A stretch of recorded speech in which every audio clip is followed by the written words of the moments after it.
हम सभी घरों में रहते हैं और अधिकतर लोगों के जीवन का ये एक स्वप्न तो होता ही है कि हमारा अपना घर हो, है ना।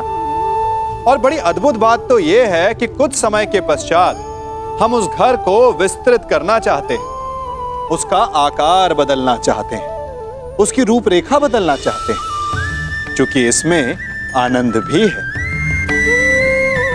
तनिक सोचिए, जब आपको घर का वास्तु बदलना हो, उसे और सुंदर बनाना हो, तो पुराने निर्माण को तोड़ना पड़ता है, उसे गिराना होता है, घर में तोड़फोड़ करनी पड़ती है।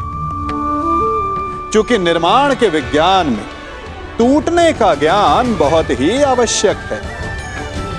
ठीक उसी प्रकार यदि आपके जीवन में समस्याएं, विपदाएं या बाधाएं आपको थोड़ा तोड़ें, तो इसे संकेत समझिए कि आपके भीतर कुछ नया बनने वाला है, कुछ नए का निर्माण होने वाला है। और स्वागत करें इस नए निर्माण का, अपने जीवन के इस नए युग का।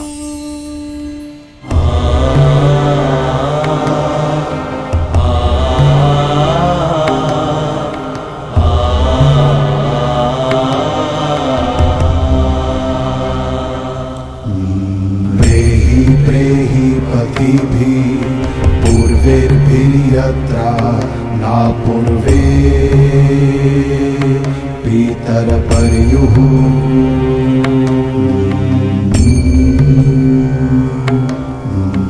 उभराजना स्वधया मदन्तायमं पश्यासि वरुणं च दिवम्।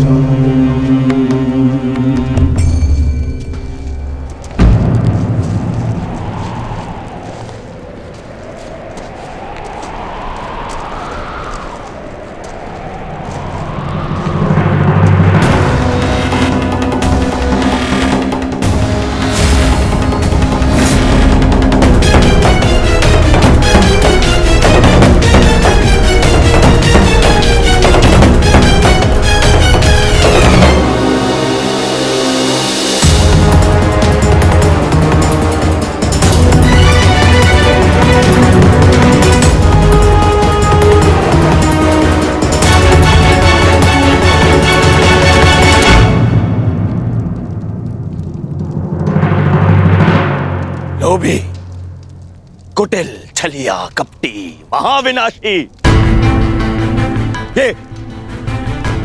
ये सारी उपाधि इस दुर्योधन की थी।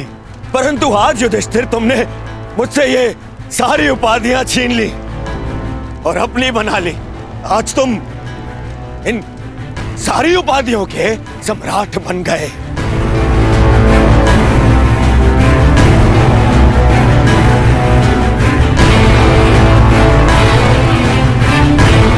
प्रणिपात सम्राट, प्रणिपा, अरे बोलो, सम्राट आए हैं। छल सम्राट युधिष्ठिर की जय बोलो, बोलो, छल सम्राट युधिष्ठिर की जय। परंतु सम्राट, मुझे समझाइए, अब कौन सा कार्य शेष रह गया? आपने यहां आने का कष्ट कैसे किया सम्राट? अरे कहीं ऐसा तो नहीं कि चकड़बग्गे की तरह गुरु आचार्य द्रोण के शव पर भोज मनाने आए हैं आप?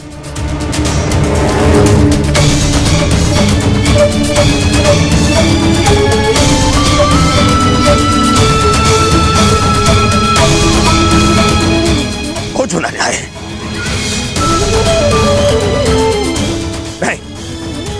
नहीं सम्राट, मैं क्षमा चाहूंगा, परंतु मैं इस बात की अनुमति नहीं दूंगा आपको। चले जाओ यहां से, अन्यथा मैं आप लोगों के शव पर उत्सव मनाऊंगा। चले जाओ। हम यहाँ युद्ध करने नहीं आए, अपने गुरु के अंतिम दर्शन करने आए हैं। इस समय मैं अर्जुन नहीं, अपने गुरु का शिष्य हूं। हम पांडु पुत्र होने के नाते नहीं, परंतु कुरुवंशी होने के नाते उनके अंतिम दर्शन करने आए हैं। नहीं, नहीं तुम्हें इस युद्ध में विजय मिलेगी और ना ही अपने गुरु के दर्शन।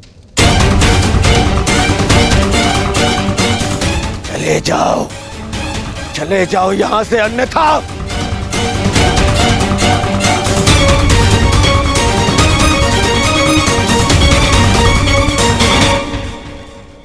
गुरु द्रोण के अंतिम दर्शन करने का अधिकार सबको है।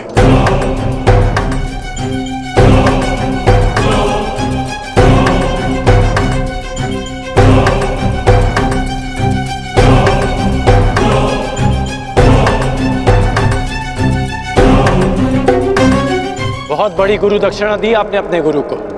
छल से मृत्यु दी तुमने अपने गुरु को। उन्होंने अनेकों दिव्यास्त्र सिखाए तुम सबको, परंतु विश्वासघात नामक अस्त्र का कोई उत्तर नहीं था उनके पास।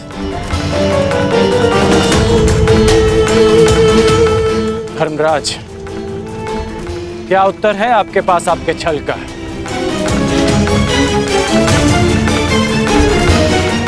बताइए। मेरा चयन बिल्कुल ठीक था। दुर्योधन तुमसे बेहतर राजा होगा।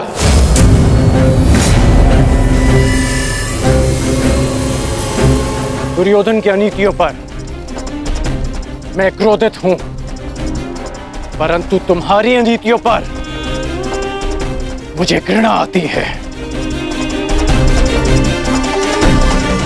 मित्र, शिष्य होने के नाते अपने गुरु के अंतिम दर्शन का अधिकार है इन्हें? नहीं, अंगराज ठीक कह रहे हैं मित्र।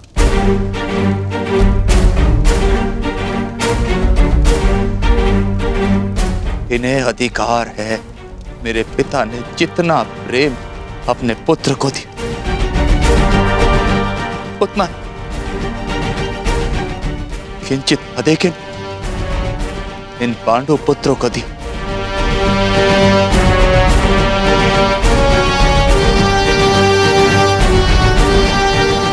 उससे भी अधिक इस अर्जुन को।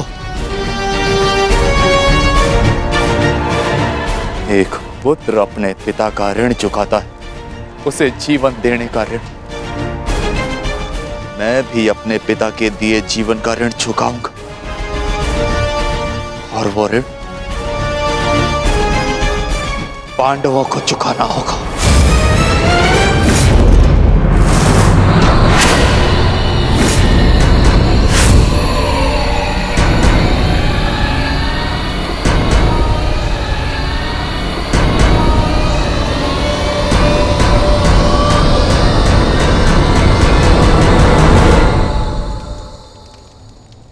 पापियों और दैत्यों की भांति तुम लोगों ने विद्या पर लांछन लगाया है।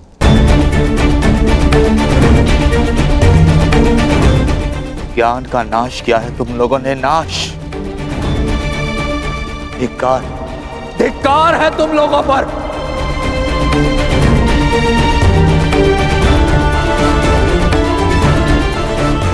पांडव पुत्रों, जब तक मैं तुम्हारी मृत्यु अपनी आंखों से ना देख लूं, मुझे मृत्यु प्राप्त नहीं होगी। तुम्हारे वंश के साथ मृत्यु की होली खेलूंगा मैं। जिन बच्चों ने आज मुझे रोका, मैं उनकी सांसें रोक दूंगा।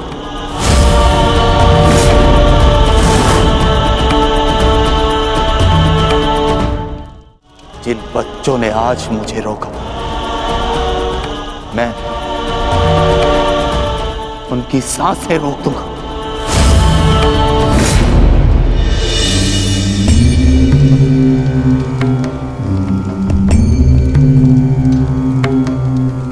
प्रेहि प्रेहि पतिभिः पूर्व पूर्वेर्भिर्यत्रा नापूर्वे पितरपर्युः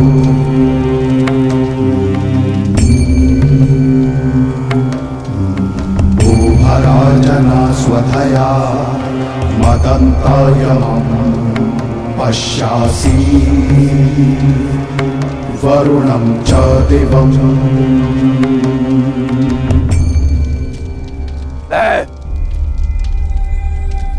द्रोण पुत्र अश्वत्थामा, ये प्रण लेता हूं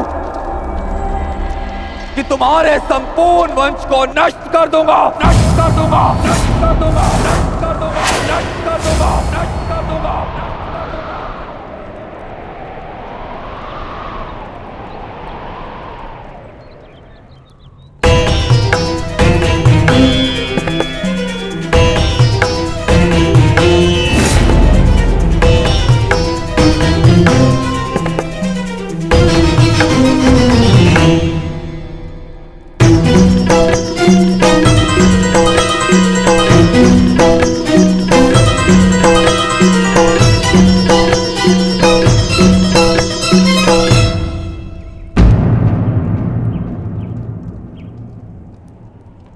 क्या सोच रही हो सखी? असंख्य चिताएं, असंख्य अग्नि जलकर भस्म हुआ मेरा मान, मेरा सम्मान, मेरा अभिमान, मेरे सभी संबंध, ये सब लाभ भी तो हानि को ही मिले हैं।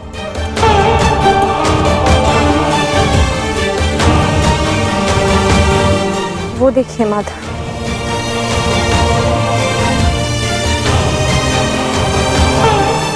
भ्राता धृष्टद्युम्न के जीवन का गणित संपूर्ण हुआ।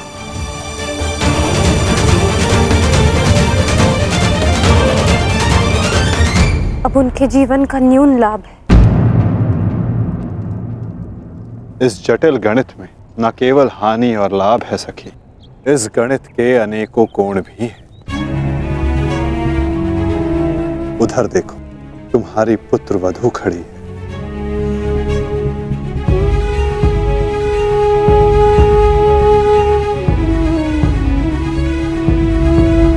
जो वस्त्र हरण तुम्हारे साथ हुआ, वो अन्य किसी स्त्री के साथ ना हो, उसकी लज्जा का रक्षण हो सके,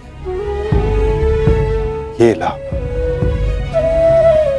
संसार में शोषण करने वालों को पर्याप्त दंड मिल सके सखी, ये लाभ।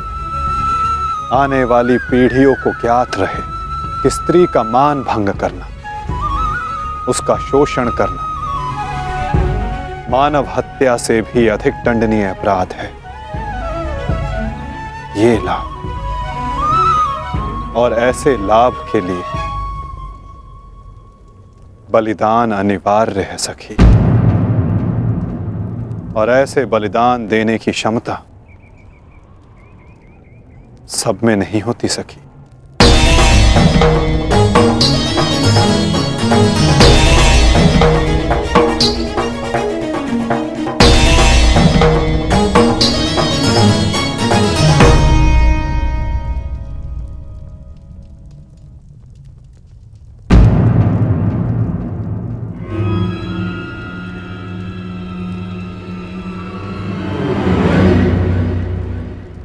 सुप्रिया का संदेश आया है भगतग्राम से।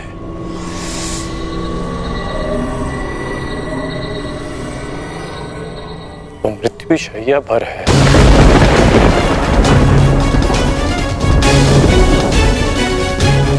इसमें लिखा है कि उसके पास अधिक समय नहीं बचा। हमें शीघ्र उसके पास पहुंचना होगा। कर उसे तुम्हारी आवश्यकता है। हाँ अंगराज, ज्येष्ठ ने संदेश भेजा है, आपको शीघ्र उपस्थित होने को कहा है।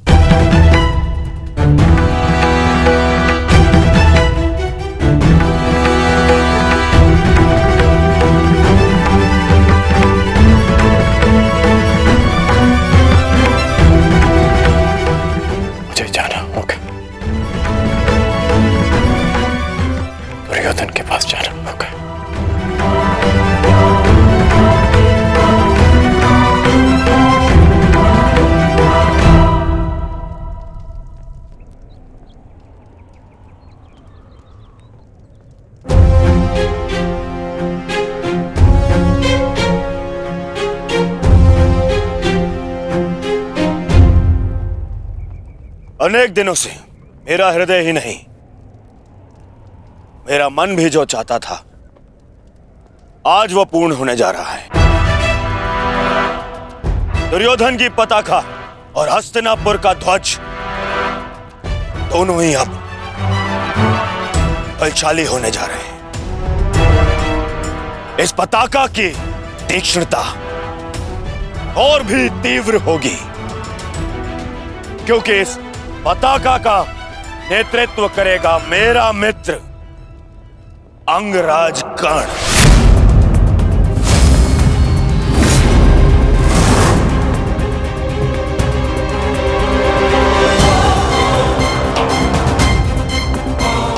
मित्र, आज से मैं निश्चिंत हो गया।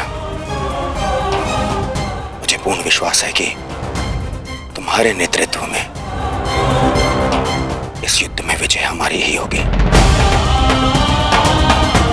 आज से हमारी सेना के सेनापति हो तुम।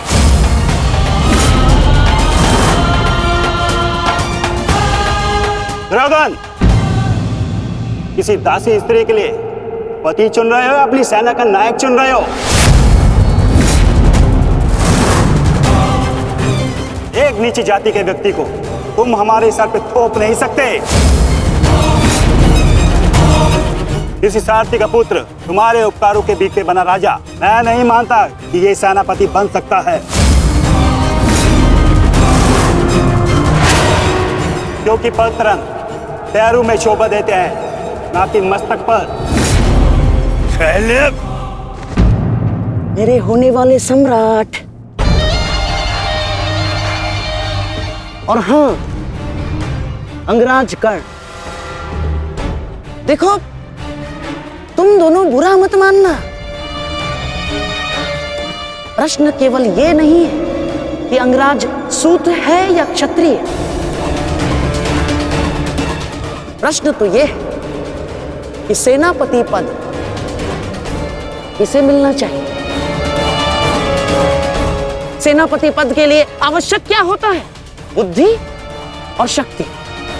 और अंगराज, आपके बुद्धि पर किसी को कतई संदेह नहीं ना, परंतु संदेह है तो केवल और केवल आपकी शक्ति पर। अंगराज अभेद थे, अब नहीं है। कवच और कुंडल भी था इनके पास, अनेकों अस्त्र थे जो अब नहीं है, जो अब अंगराज खो चुके हैं। और हाँ, खास बात तो यह है, अर्जुन के लिए जो अस्त्र था वो भी आप खो चुके हैं।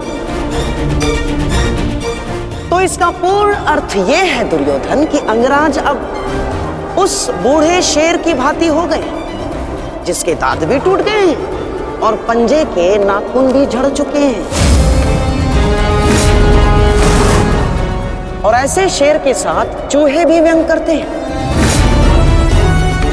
अब महाराज शल्य को देखो, इनकी शक्ति और भव्य सेना की सहायता से हम विजय प्राप्त कर सकते हैं।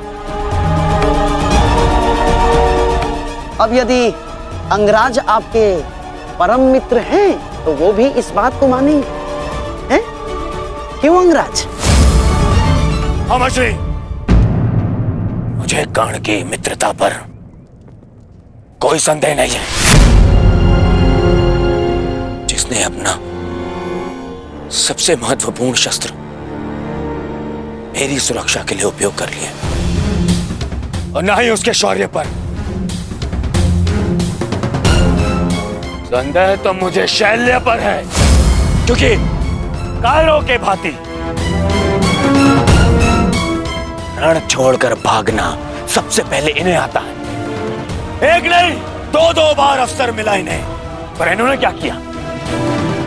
रण छोड़कर भाग गए, एक ऐसे चूहे की तरह जो केवल शेर की दहाड़ सुनकर ही भाग जाता है, भाग जाता है। इस चूहे को मैं ना तो अपनी सेना का सेनापति बनाऊं और ना ही अपने दासियों का पति। मूर्ख हो मूर्ख, तुम दोनों मूर्ख हो, एक मूर्खों का सम्राट और एक मूर्खों का सेनापति। तुम दोनों मूर्खों को लगता है पांडवों पे विजय पाओगे? बस मद्रराज,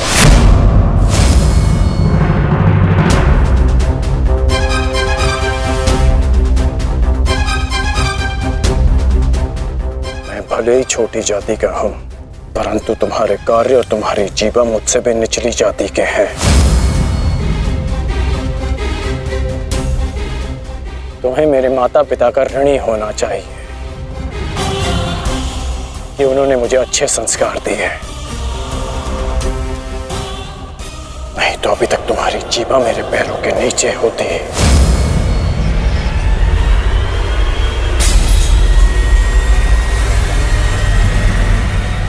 अब एक और शब्द अपनी जीवा से निकाला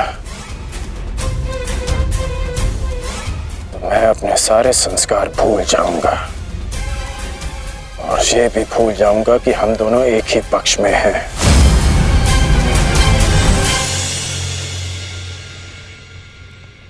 कुछ भी कह लो, कुछ भी कर लो, जब तक तुम सेनापति हो मैं नहीं लड़ूंगा।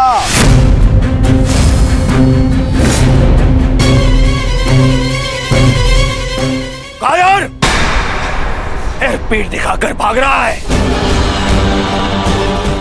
भूल गया अपने वचन, अपने प्राण कि भेज दूं तुम्हारे राज्य में यह संदेश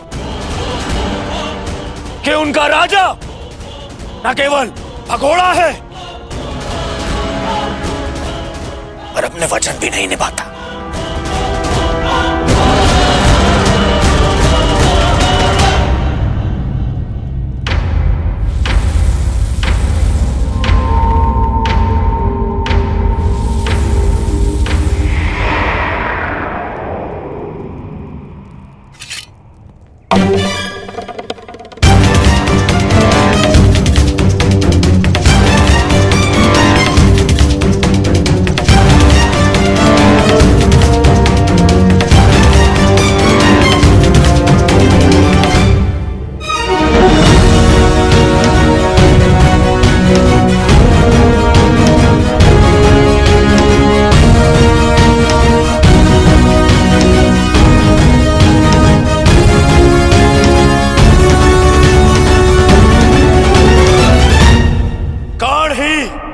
सेना का नेतृत्व करेगा। उन पांडवों ने केवल छल से हम पर विजय प्राप्त की है।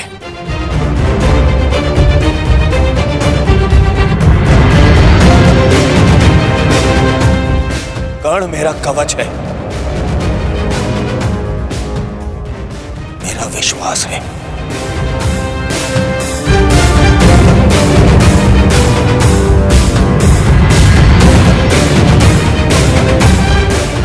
और कल मेरे विश्वास की विजय होगी, मेरे सामर्थ्य की विजय होगी और मेरे शत्रु के छल की पराजय।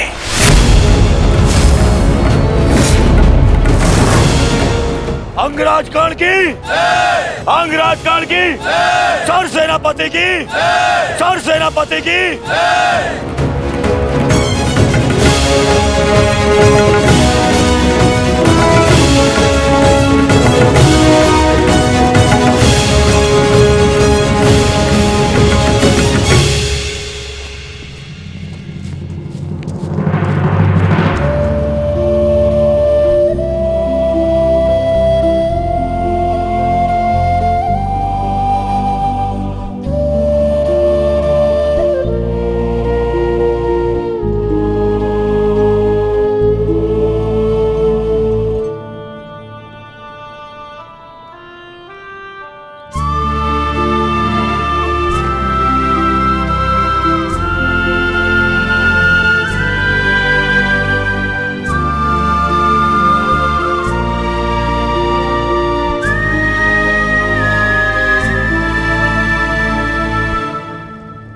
कर्ण, तो तुम नहीं जा रहे हो?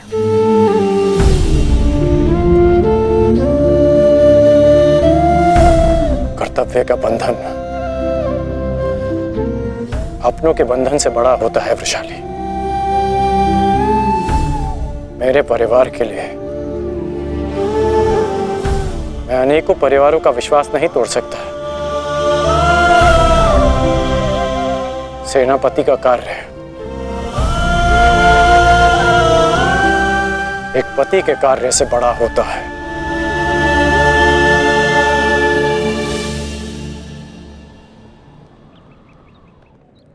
दुर्योधन को, इस सेना को मेरी आवश्यकता है। मैं अपने कर्तव्य से पीछे नहीं हट सकता।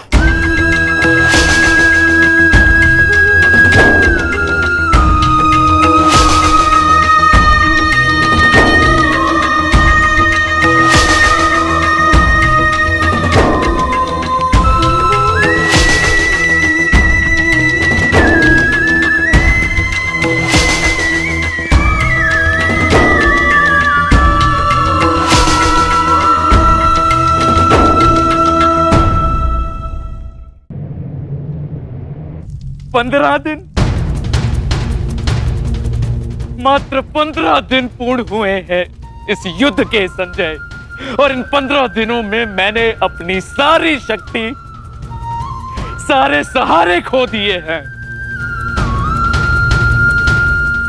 ताचरी शरशैया पर आचार्य द्रोण की निर्दयता से हत्या कर दी गई, और मैंने अपने 90 पुत्रों को खोया है।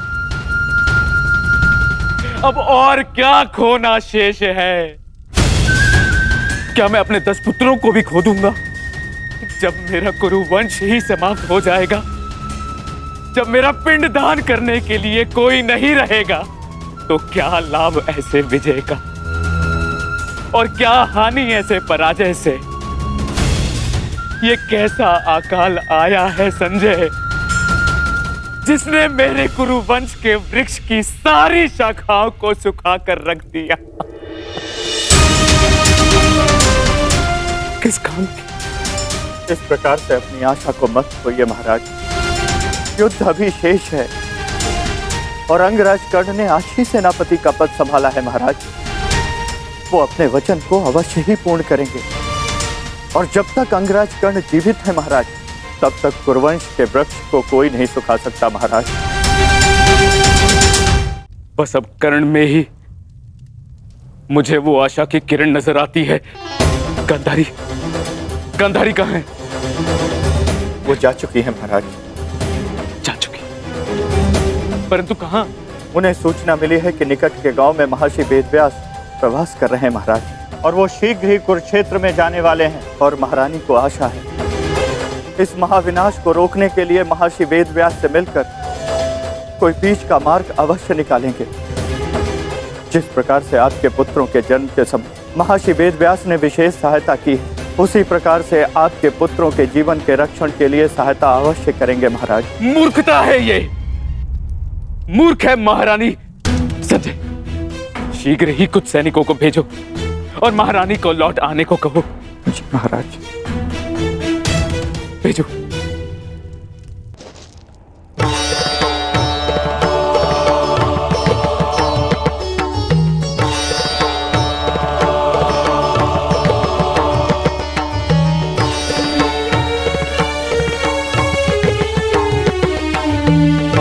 माधव, आप विश्राम कर लीजिए। सूर्य उदय होने में केवल एक प्रहर शेष है।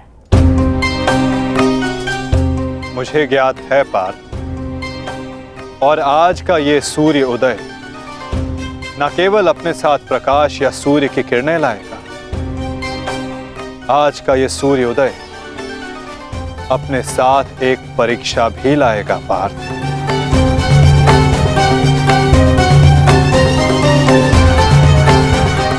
और उस परीक्षा के लिए सज्ज होना। आपका तात्पर्य?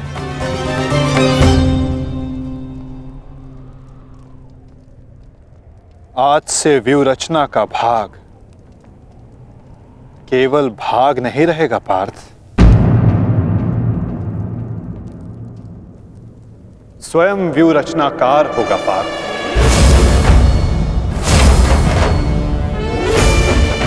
केवल आक्रमण की घोषणा होने पर वो युद्ध भूमि में आगे नहीं बढ़ेगा। समस्त कौरव सेना युद्ध भूमि में आगे बढ़ेगी पार्थ। अब अंगराज कर्ण आज्ञा लेंगे नहीं, वो आज्ञा देंगे पार्थ।